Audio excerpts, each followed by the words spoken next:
Peggy 16.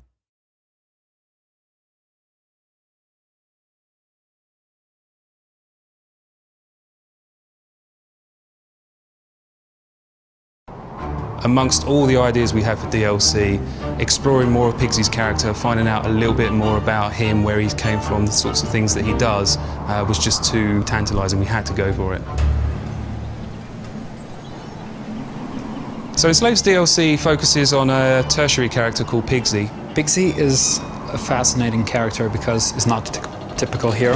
He's not always successful in what he does, but he keeps trying, and that's where his real strength is. You meet Pigsy in the main game. He has a relationship with Trip. They've known each other for a long time, and Trip believes that Pigsy can help, and so they journey to find him. Pigsy is pretty much in love with Trip, but she doesn't feel the same way. As far as she's concerned, they're just good friends. But he has an appreciation for all things beautiful, especially women, and he has found a book of pin-up women that he has then, decorated his pad with, he's decorated his guns with himself, he has great tattoos of beautiful women on his arms. Pigsy lives in the Titan Graveyard, which is an area where hundreds of mechs fought a massive war. It's basically the war that ended the dominance of the mechs. They wiped each other out. Pigsy's motivation is to build himself a friend. Essentially, he's very lonely. He's very dissatisfied with his life.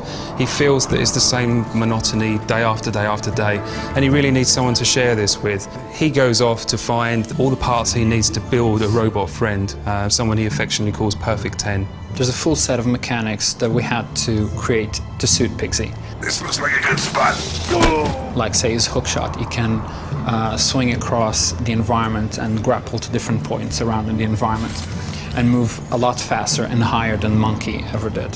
So Pigsy has a sniper rifle, which he affectionately calls Lola, that he uses to keep the mechs off of his property. Pigsy can also sneak past enemies and dive into cover. This allows him to analyze the environment and analyze the enemies before taking action. What could possibly go wrong? There are a lot of things that people won't fully understand about Pigsy when they first see him in the main game. But there are events here that will later resonate in the main game, which I think is really, really interesting. So in a way, it does add depth not only to Pigsy, but also to the main game as well.